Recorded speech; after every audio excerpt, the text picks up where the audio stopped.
This is our league, and this is your league. From the 55-yard line on CFL America Radio and the Sports History Network.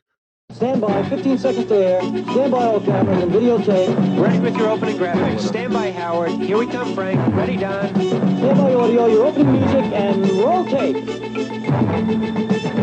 Take tape.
When the 1972 Miami Dolphins returned home from Super Bowl VII, they received a hero's welcome.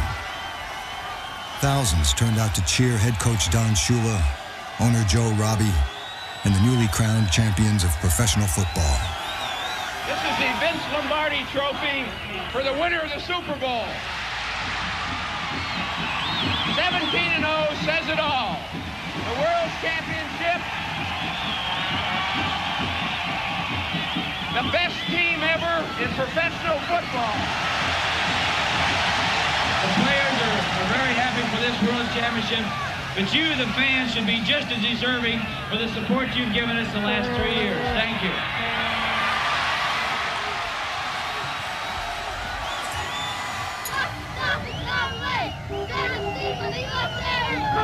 I remember going on parades after the perfect season in Tampa and Jacksonville and Orlando, all the places, because Florida, this entire state of Florida, were all Dolphin fans.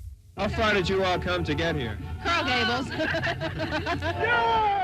The Dolphins were the first Florida franchise to win a world championship.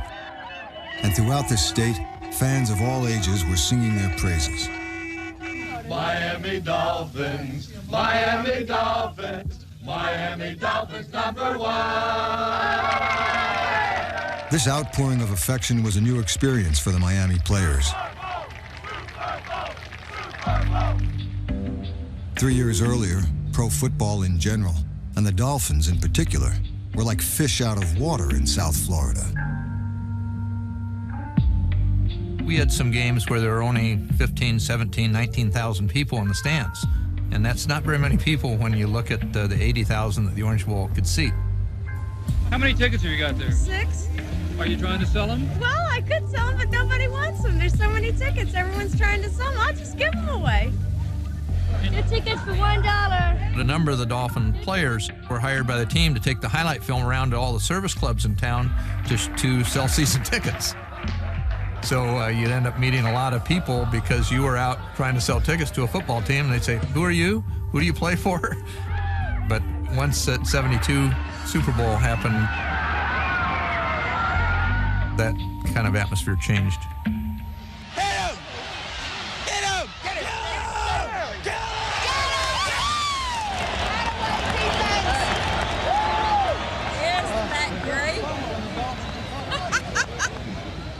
I think what Joe Robbie and Don Shula have done for this area can't be measured.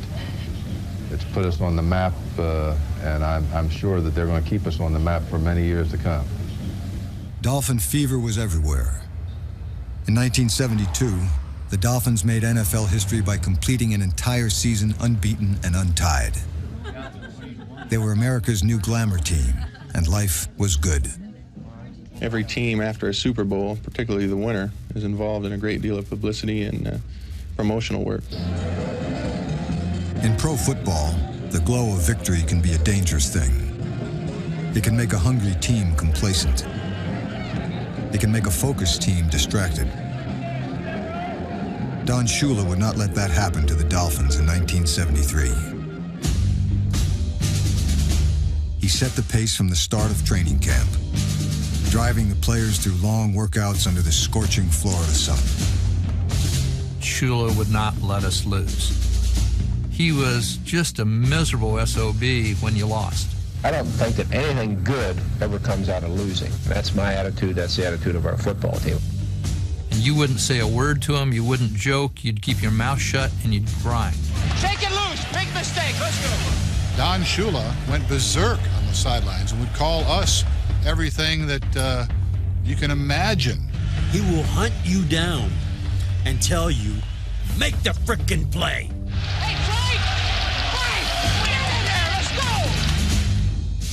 The only way to escape that kind of wrath was to be perfect. The Dolphins were perfect in 1972, but Shula felt they could be just as good in 1973. All 22 starters were returning with a clear sense of purpose. Mercury, Mars. Determination would be the key factor in the word that I would use with regard to our 72 team, and confidence and preparedness would be the phrase that I would use in 1973, because our execution was that good, our players were that good, and we were that good, and we knew that. And here's what we're going to do, this handful of things. If you can stop it, but here we come. Reedy with the snap. Off to Saka, into the end zone. Touchdown, Miami.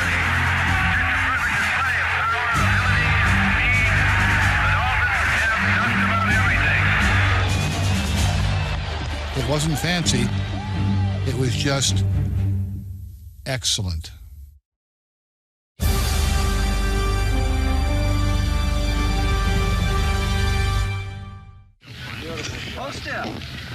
Chemistry is an integral part of any team effort. The chemistry of that team is a byproduct of the coaching. And pick the one that I think has the best chance of helping us. Don Shula wouldn't keep players around very long that were going to take away from the total team effort. It truly was big team, little me, and if it was all about big me, you didn't last with Don Shula. Most of the Dolphins understood and accepted Shula's team concept. Eugene "Mercury" Morris did not. Morris set the all-time NCAA rushing record at West Texas State, so he came to Miami with a big-time reputation and an ego to match. Eugene, for a while, he didn't have his head on exactly straight. And we were on the team bus going from the hotel to the stadium. Mercury gets on with his ghetto blaster, just loud as can be and very distracting. And the last thing I was going to let happen would be to have Mercury invade my mental space with some jive bullshit. So that box was going out the window, and it did. That's untrue. Totally untrue? Please. Do I seem like a guy that would allow somebody to throw my music box out and not do anything? Please. He knew he was in the wrong. There wasn't much he could do about it. I mean, he's a little guy anyway. People like to have those fables because they're so far from the truth. I played my music, although I'll tell you, in our locker room, it was a battle between the country western from Howard Twilley and Power Jam 99 by me. He'd turn on the country western, I'd go back and turn on the Power Jam. You know, it was the black station. He'd go back and turn it on, I'd go back and turn the other one on. Until finally, we listened to Power 99. In 1971, Larry Zonka, number 39, and Jim Kick, number 21, played ahead of Morris in the Miami backfield. Zonka and Kick ran together off the field as well. They were so inseparable, they became known as Butch and Sundance, and they played those roles to the hilt.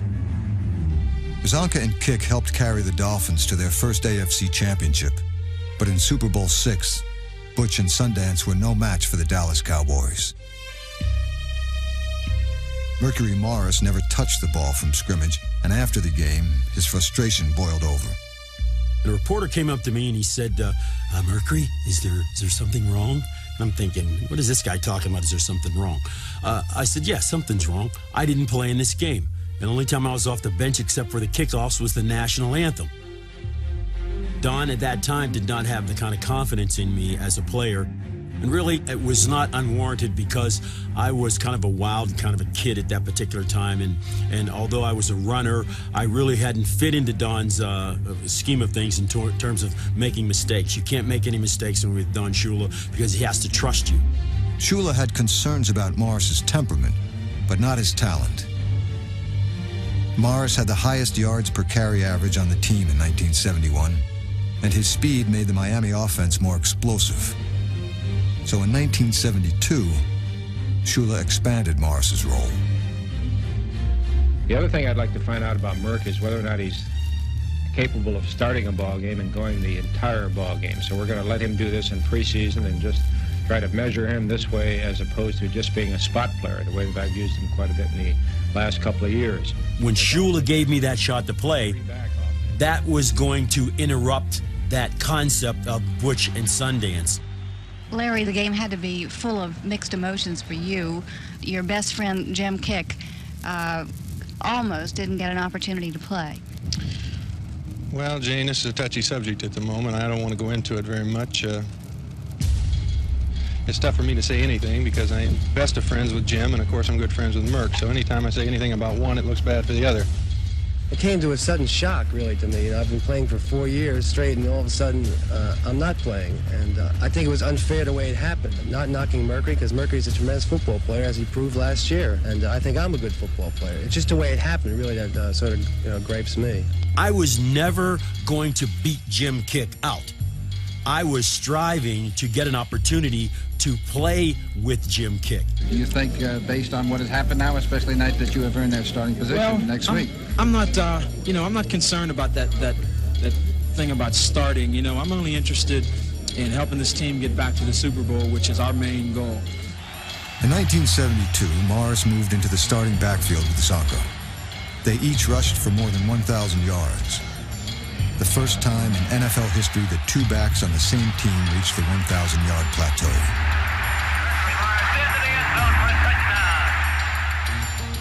Kick played in a third down role and added almost 700 yards of total offense. The threesome combined for 24 touchdowns in the Dolphins' perfect season. Shula had taken a potential morale problem and turned it into a strength.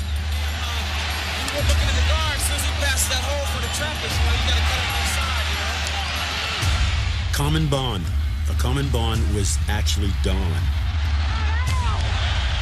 Shula made it so that we understood the distinction between having a football team and just playing on a football team.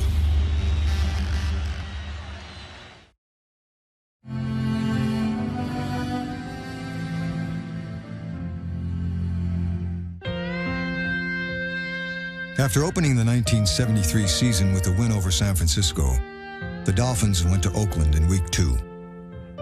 There, they saw their 18-game winning streak snapped by the Raiders. It was the Dolphins' first loss since Super Bowl VI.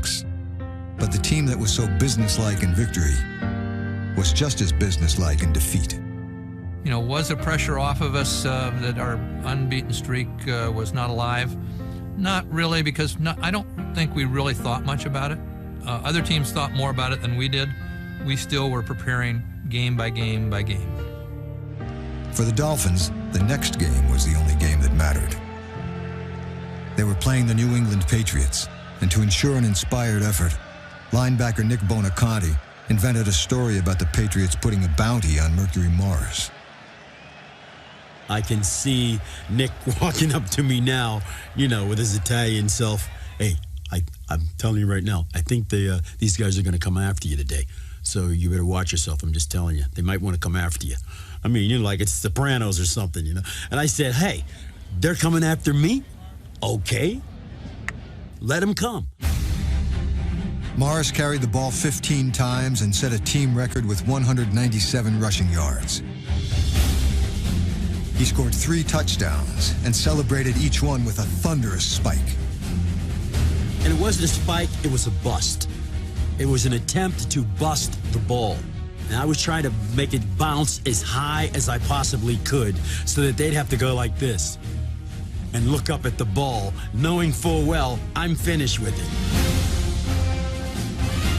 In the 1973 season, Morris led the NFL with an average of 6.3 yards per rushing attempt. It was a devastating combination. A back with breakaway speed running behind football's best offensive line. Rick, every Sunday I'm more impressed with that offensive line with Kuchenberg opening it up and Little blasting through there. Boy, I'm telling you what blocking. Our offensive line, they were one of the greatest offensive lines, I believe, in the history of pro football. Low 36 George, second snap. Miami's offensive linemen were known as the Expendables. All 5 starters were either cut or traded by another NFL team before finding a home in Miami. Left tackle Wayne Moore was waived by San Francisco. Right tackle Norm Evans was acquired in the expansion draft from Houston. Right guard Larry Little was dealt away by San Diego. Center Jim Langer was cut by Cleveland. But no one traveled a longer, harder road than left guard Bob Kuchenberg, number 67. I'd never played guard in my life until I went to Philadelphia. I got picked in the 3rd round by the Eagles. It was a bunch of older, threatened players who didn't really welcome the rookies. So I actually quit. Then I went to the phone booth and called my mother, and she said, "Oh, well, Bobby, you're old enough to know what you're doing, but here, tell your brother." "No, Mom, no, don't give him the phone." So Rudy got on. He was with the Bears then. He said, "Oh, you got cut, huh? Well, don't get discouraged. I've been cut before." I said, "Well, I didn't really get cut. I quit." "Excuse me? You what?" You quit. "You blankety blank, blank, blank, blank, gutless coward. You're not coming home." So I sat in the phone booth and cried. And then I realized, as miserable as I was in my brief try with the Eagles, I was even more miserable on the outside looking in. So I said, I've got to try this one more time. I definitely want to play. So I spent the rest of that year in the Chicago Owls of the Continental League. We practiced a couple times a week and played in Chicago's Soldiers Field. There were the wives and maybe the children and a mom or dad. So maybe there were 100 people in the stands, literally, in a 120,000-seat stadium. But it was fun. It was a stepping stone to keep me active playing with a plan of making the NFL the following year. So I studied which teams needed offensive guards. I decided on signing with the Miami Dolphins, this silly new Howard Johnson-colored team in Miami, basically because Ed Tuck, who played at Notre Dame, was my backup at Notre Dame, had gone to the Miami Dolphins and made their team. So in the end, I said, you know what, if I can't beat out Ed Tuck, I can't play. Kuchenberg, a guard who came off the sandlots and has done an excellent job for us. He had to win a place on our football team. He did that. And then he had to win a #1 starting position. He did that. And he's been playing some steady football for us. It's getting to the point where it's very enjoyable, very fun to know that very likely you're going to go out there and kick somebody's butt. Hands off, kick through the middle. He's got a touchdown. Kuchenberg, Langer, and Little just block people up into the nickel seats. If you let Larry and Jim and myself do what we were supposed to do, there's not a whole lot you can do to stop that. After their loss in Week 2, the Dolphins ran off 10 consecutive wins. Their average margin of victory was 17 points. In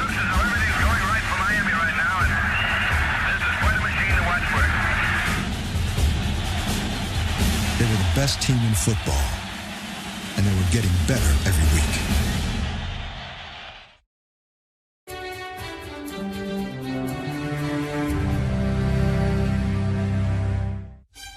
In 1973, O.J. Simpson became the first NFL player to rush for 2,000 yards in a season.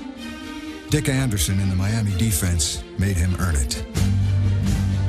O.J. gained 813 yards in Buffalo's first 5 games, but in Week 6, the Dolphins held him to a season-low 55 yards. You may get the ball, but as soon as you get it, you're going to expect to be hit because they're where that ball is. They seem to have that natural flow towards the ball, the sign of any good defensive unit. And the Dolphins are a good defensive football team. In Week 10, the Bills and Dolphins met again in Buffalo. O.J.'s pursuit of history had become the focus of the Bills season, and they kept giving him the ball, even though they were 17 points down in the fourth quarter.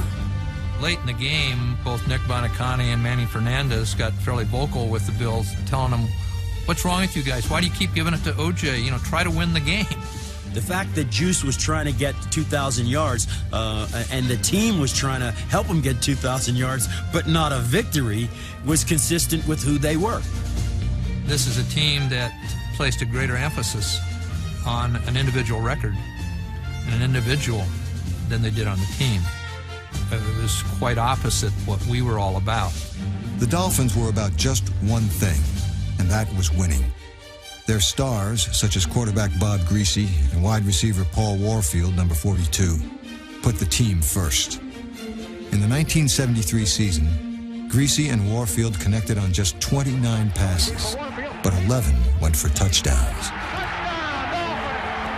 Warfield combined the speed of an Olympic sprinter and the balance of a Bolshoi dancer. In 5 seasons with the Dolphins, Warfield averaged 21 yards per reception, a franchise record. I never saw a guy who had as much grace and beauty and just agility as a pass catcher. And the greatest move I've ever seen was Paul Warfield against Oakland, and he just did a pirouette with just the grace and smoothness of a gazelle and just kept on down the field. And it was something I can see in my mind right now because I've never seen a move like that, even by me. We're on top of the division, and that's all we're concerned with. And all we want to do is get a winning streak going. And the quarterback should be happy with the team performance and not with individual performances. Bob was not a guy who had to pad his statistics. He was about winning. If we'd have traded Bob Greasy to the Jets in the early 70s in exchange for Joe Namath, we wouldn't have broken 500 because Joe would have been making the sky dark with footballs instead of handing it off to Zonka, Kick, and Mercury behind Little and Langer. And Bob in New York, if he'd had to throw the ball 40 times, his arm would have fallen off, probably. Bob Greasy went about his business as a business. And I think that really is the way our entire team handled their life. The Dolphins were the reigning kings of pro football, but they lived a working man's existence. My first salary was $15,000.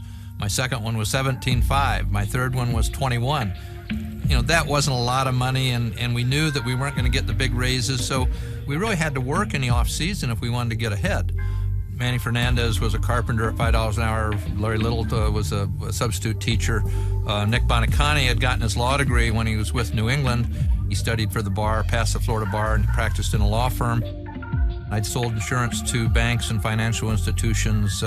Anything extra that we made in the Super Bowl, I put into real estate. So I was very fortunate that I was actually doing better in my business than I was playing football. Yeah, Dick was a business hustler. He dominated the one payphone we had in the locker room, and he was always doing business.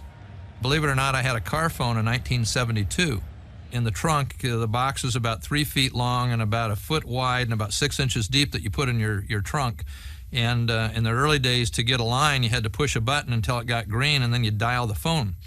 And so I'd go out in my car at lunchtime and make phone calls from my car phone. Dick Anderson was all business on the field as well. He was a football and academic All-American at the University of Colorado. His combination of intensity and intelligence epitomized a Miami defense that allowed the fewest points in the NFL in the 1973 season. Anderson charging up there from the strong safety. This fella has great reactions, this Dick Anderson. Dick Anderson, a strong side safety, strong. He's now going into the third year of our system. He has a real good understanding of the zones and what we want done, and he's a good tackler. He comes up and hits, and then he's a big play man. He has the time, and he battles one of them. Intercepted by Dick Anderson. When the Dolphins won their first AFC title, the defense was called the No Names. But by 1973, that was changing. Nick Bonaconti, number 85, was building a Hall of Fame resume at linebacker. Bill Stanfield, number 84, was recognized as one of the game's top defensive ends. And calling the shots was a gruff, chain-smoking defensive coordinator named Bill Armsparger. Shula would yell at everybody, but he wouldn't yell at Bill. Bill just look at him, kind of shake his head and walk away. And they had a relationship that went all the way back to the assistant coaches at Kentucky with Blanton Collier. And so their history went back a long way. Now, the thing they're hitting, come here. The thing they're hitting.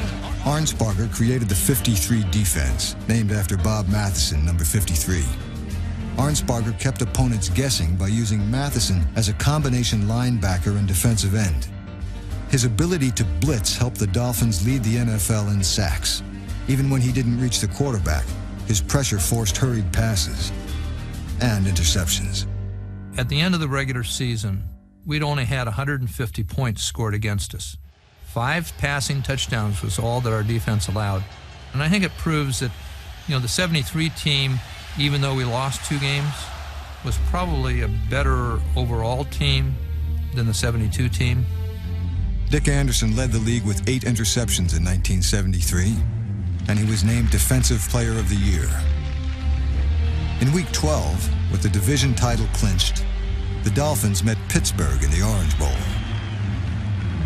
Anderson turned the Monday night game into a personal showcase.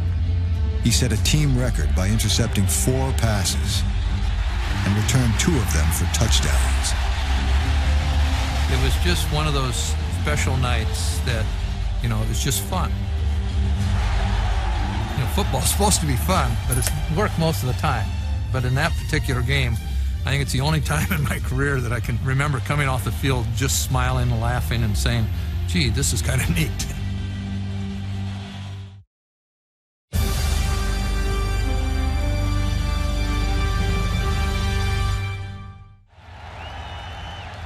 The Miami Dolphins won their Week 12 game against Pittsburgh, but they paid a price. Mercury Morris suffered a cracked vertebrae in his neck when he was slammed headfirst into the artificial turf. Usually a reaction for, a big, healthy football players, and the guys come off on the sideline and say, well, Coach, I think I broke my collarbone, and I think my shoulder separated. I came off I was screaming, ah, ah. I ran off the field. I sprinted off the field, and I ran, and I hit the sideline, and I went under the bench, and I was up like this, like a dog that had been hit by a car. And I'm underneath the bench, and the doctor says, Eugene, if you don't come out from underneath the bench, I can't help you. And so Shula's going, come out from underneath there. And so I said, my neck, is my back, is my shoulder. I didn't know what it was. I was just scared to death. And so I came out that game, and I didn't play anymore. Morris's injury was first thought to be just a pinched nerve, so he was cleared to play the following week in Baltimore. At 12-1, the Dolphins were just playing out the regular season, so losing a game to the last-place Colts wasn't a concern. What was a concern was the number of players who went down with injuries. Among them was Bob Kuchenberg, who suffered a broken arm. I told the doc, you're going to get me ready to play. I'm not going to play next week, but I'm playing in the playoffs 2 weeks from now. So I don't care how you do it. It's not my business, but I'm just telling you, do what you got to do because I'm playing. And what they did was take a drill and go in my wrist and hollowed out the bone marrow from the wrist up to the elbow, almost just short of the elbow. And then they drove a rod into the hollowed out bone marrow with a hook at the end of the rod by the wrist. And they put a cast on that, but that's a small price you pay to be able to continue your dream of getting back to the Super Bowl. The Dolphins opened the postseason against Cincinnati.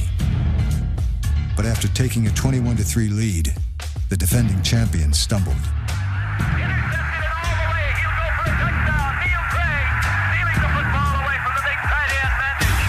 Neil Craig's touchdown was followed by a Cincinnati field goal. On the ensuing kickoff, the ball bounced away from Mercury Mars, and the Dolphins could see the game and their season slipping away.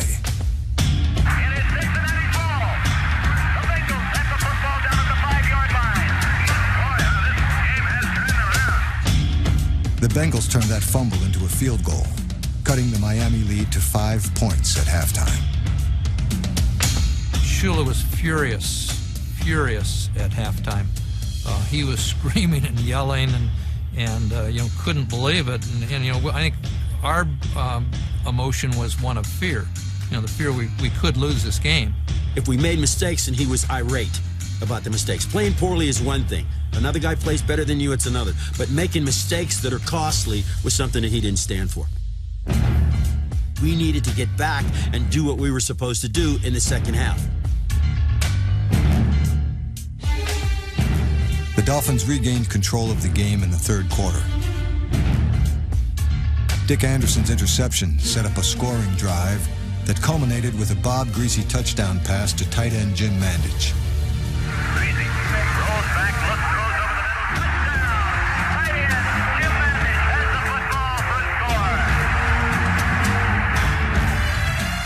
The following week in the AFC Championship game, the Dolphins avenged their regular season loss to Oakland. They rolled up 292 yards against the league's top-ranked rushing defense. Greasy threw just 6 passes in the entire game as the Dolphins earned their 3rd consecutive trip to the Super Bowl.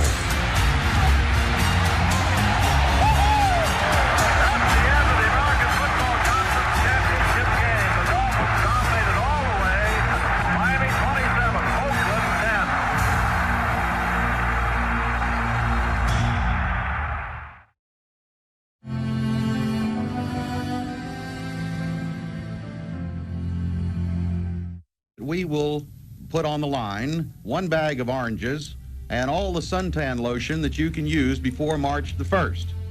Now, we feel that about the only thing that, of course, that you could reciprocate with is a bag of snow, if that's agreeable to you. When Miami's civic leaders made their friendly wager with their counterparts in Minnesota, they did not know that for the 3rd consecutive year, Sports Illustrated would predict a Miami loss in the Super Bowl. None of that crap matters. None of that mattered. That's somebody else saying something about what we had to do. We were already idyllic about taking ourselves away from the perspective in Super Bowl VI, when we were walking around New Orleans going, gee, we're in the Super Bowl. And then next thing you know, gee, we're getting our ass kicked in the Super Bowl. Ever since then, we knew that our focus had to be on our job, what we were there to do. The Dolphins won the toss. The Dolphins are going to receive the ball to start the game. They've lost only 1 toss all year long. In the playoffs of 1973, all 3 coin tosses we won, and we received all 3 times. And all 3 games, we methodically went down and scored touchdowns. Greasy takes the snap. It's Zonka straight up the middle, and he's got the touchdown. Larry Zonka carries it in from 5 yards out, and the Dolphins have scored first. So far, it's been all Miami. All Larry Zonka. That's right. When you look at the films, you can see guys came with me on a fake. They know I didn't have the ball, but they didn't want to have to tackle Zonka because Zonka was on a roll in that game, and there was no way that they could stop us. They could not stop the machine that we brought there. And off Zonka, he's got it in the end zone. And Zonka picks up another 13 yards. The Dolphins had success running at the Vikings all-pro tackle Alan Page. That's because Bob Kuchenberg, playing with his broken left arm in a cast, dominated and frustrated his former Notre Dame teammate. Kuchenberg was blocking him for 2, 3, 4, 5, 6, 7, 8, 9, 10 seconds, which is a long time if you're still after a guy and the play's all the way over the other side of the field and Kuch is still trying to roll up on Page, and Page is getting frustrated because Kuchenberg did his job so well. And I remember when Page swung at him, and it was out of Kuchenberg's tenacity of continuing, as he's supposed to, block him all the way down the field until the play stops. Allen actually got thrown out of the game. 15-yard penalty and ejected. And that was the end of a very frustrating day for him. Miami dismantled a Viking defense that had allowed the fewest points in the NFC. Really, it's a good feeling, when you don't have to play and watch the offense go down the field, because sooner or later we were going to have to play. The swarming Miami defense shut down quarterback Fran Tarkenton and smothered the Vikings' attack.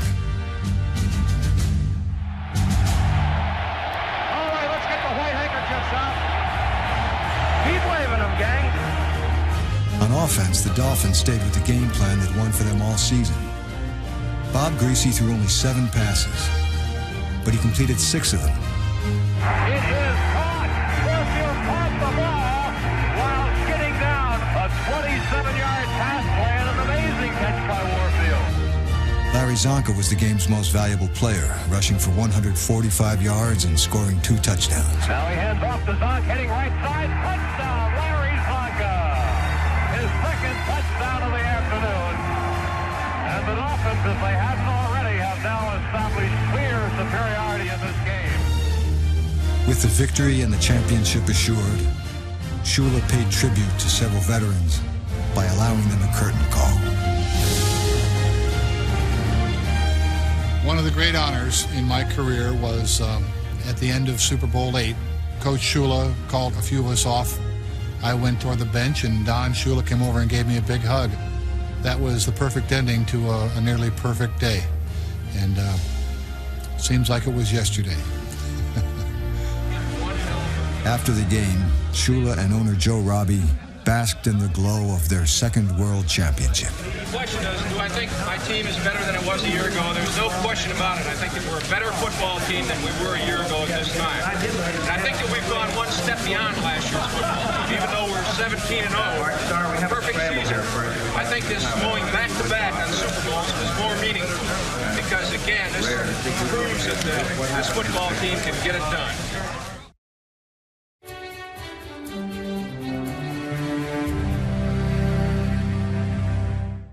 Mercury Morris used to be a name in professional football, but now he's a defendant in a drug case. Friday, a jury in Miami will decide whether Mercury Morris became a cocaine dealer. Mercury Morris was arrested at his Miami home in 1982 and charged with conspiracy to distribute cocaine. His life had been in a downward spiral from the time his football career ended in 1977. I had a drug problem at that time. A frequent drug problem, not a habitual drug problem, but a frequent one. Were you a user of cocaine? Yes. It had gotten to the point where I felt that there was nothing I could really do to alleviate this situation. It was destroying my life. I'm sorry. We have a breakdown. Morris was found guilty on 3 counts of drug trafficking. The former Dolphins star was sentenced to the Dade County Jail, which is located in sight of the Orange Bowl. Morris was close enough to hear the cheers on game day. It was particularly painful when the Dolphins celebrated the 10th anniversary of their perfect season. Where you living, Jimmy? I live here in Fort Lauderdale. You live in Fort Lauderdale? Yeah. While Morris's teammates were reunited on the field, he was listening to the ceremony from his jail cell. It's a real privilege for me to introduce to you a man successful in business, a Florida State Center, strong safety, Dick Anderson. I could hear the cheering from the jail, and I remember a guy coming up to me and saying, "Hey, Merk, man, hey, you know, don't you hear about, they got on the radio, they're playing the Dolphins, man. They mentioned everybody's name but yours." I said, "Well, then they didn't mention everybody's name, then did they?" A tremendous receiver, a great blocker, Jim Mandage. It came to pass that day when I was lamenting about what my circumstance was, the idea that, well, this is what you've gotten yourself into, my friend, and this is what you're going to have to get yourself out of. And there's no way that you're going to be over there. And it really gave me a chance to look in perspective at the choices that I had made in my life that eventually led me to where I was right there. A future Hall of Famer, big receiver, Paul Warfield. One of the most important things that happened during that time is that Paul came to see me.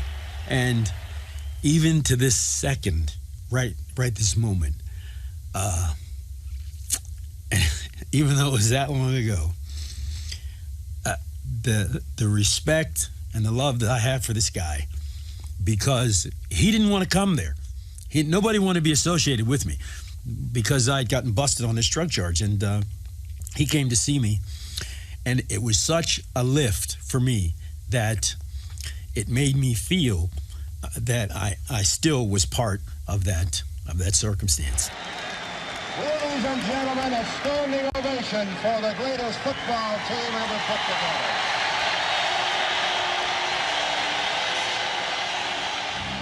Morris was released from prison in 1985 after serving 3.5 years.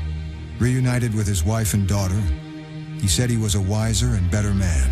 In any crisis, there's always two avenues to travel. One is complete destruction, and the other is to totally revive yourself. And those are the options I had, and I chose the latter. Margaret, I was a star running back on a Super Bowl team with a perfect record. I'm Mercury Morris with the NFL alumni.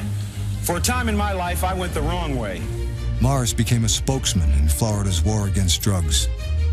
He shared his story with thousands of people, hoping to make as big an impact in the game of life as he once did in the game of football.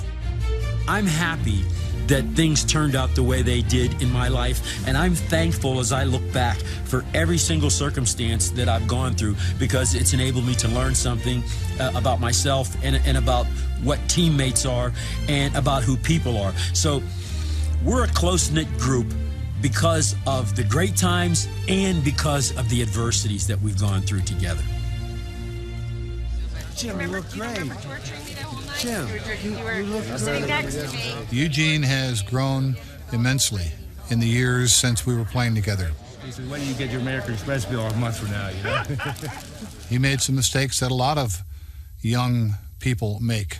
And he got caught, and he got in trouble for it, and he paid the price for it. Oh. I really enjoy my relationship with Eugene Morris nowadays. You got to hang out the ball. And he's a pleasure to be with. Very bright fellow, very articulate, and just a lot of fun. Yeah. Hey, don't blow the skin. I said, don't blow the skin. Did you notice that? Are you sure? No, I don't listen to you when you talk. Somebody told me. Obviously he did. Yes, he did. We had great togetherness. That really is the way our entire team handled their life. Pick this up, rub it for luck. Jim and I are we're rubbing that for luck for Monday night. All right. We had interesting characters on our team, but when it came to the field and it came to preparation, we were very, very focused on doing things right. Going into '73, I think the business-like approach, the focus, but more importantly, the pride that we had that we were good enough to keep winning is what drove us to that success. The Miami Dolphins are the champions of the pro football world. They have won the Super Bowl for the second time running. Only the second team ever to do that. You know, we were part of history at the time, and we're certainly still part of history. I can look back and say there was a great deal of love then and now for all those guys that I played with.